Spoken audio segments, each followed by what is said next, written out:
for us today is Dr. Shambhu Prasad Chakrabarty and Vijay Kumar Dev. They will be presenting their paper on rights of LGBT in India, a legal analysis.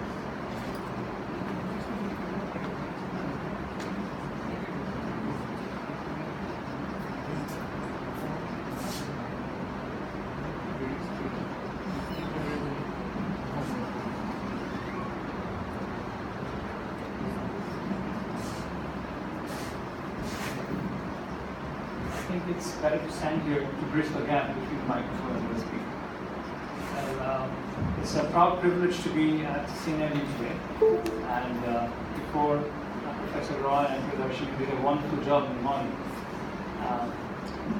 Well, I think this room has a very typical problem.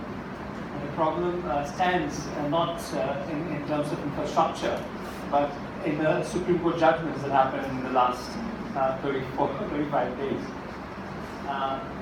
The topic that I'm going to deliberate today is on Section 377 and its validity.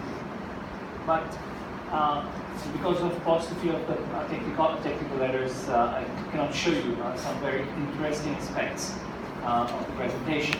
But I'd like to justify that with my deliberation.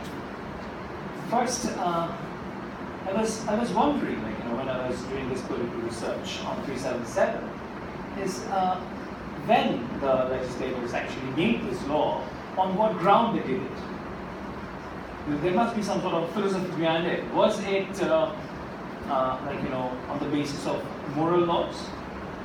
Was it on the basis of utilitarianism? Is it because of the concept of capitalism or something? What was the theory behind the incorporation of this law, especially when Justice Blackstone inherited all these laws from the English people to not only India but all the Commonwealth countries parallelly.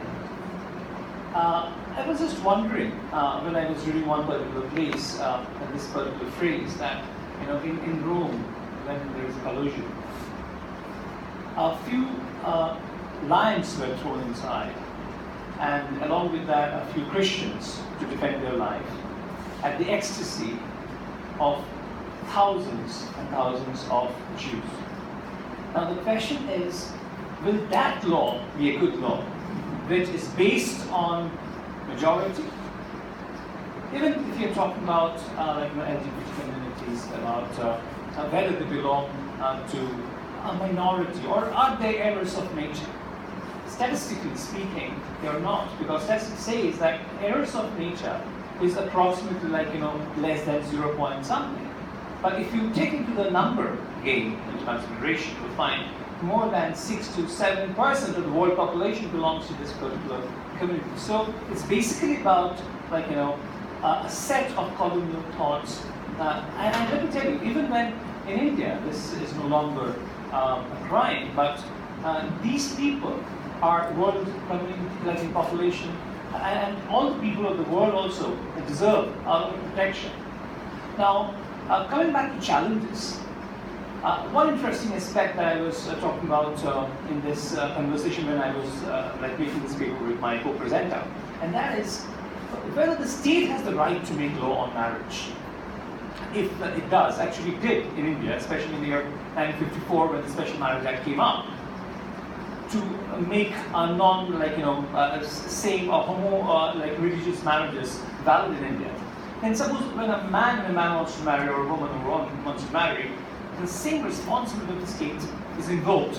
So the state is now bound to make a law, perhaps an amendment to the existing laws, say the Special Marriage Act, or the Intermarriage Act for the Hindus, or I don't know what they're going to do with Muslims, or Christians, or Jews, or Parsis. Now, when it comes to, there's another very important challenge that the legislators are going to face in the next, perhaps a year or two, and that is, who will be taking care of a child in case of a separation of two fathers or two mothers? Till date, there is no problem, because the mother is the best person till the child is grown up. Okay, so these are some of the very interesting areas, and I think in the next decade or so, we'll be having an amazing, work by the legislators, by the judiciary, and the academics. I really thank CNLU for giving this opportunity to me and raising this interest. Okay, let me write with you. What you propose? On which point, sir? That legal rights of LGBT. What you propose? See, I'll tell you, we have to understand that we need not to write more laws, but we need to go back and delete certain laws. Because I personally believe that the state should not interfere into what an individual wants to wants to live with. Suppose I want to live with a man, or I want to live with a person who belongs to an LGBT community. The state is not the right person to dictate about my choice. And that is why I personally believe that the state actually did the wrong thing. In many countries, they have made this concept of civil unionism. So you want a deviation from marriage to civil union. You want amendment in marriage legislation? Yes, it has to be done. It has to be done. And new laws on marriage, without the name of marriage, needs to be incorporated.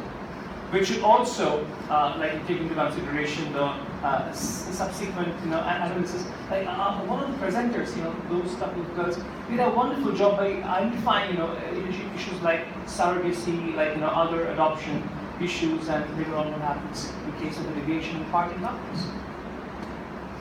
Thank you. My pleasure, sir. I will finally, when I will speak, I will give you an answer. Thank you very much.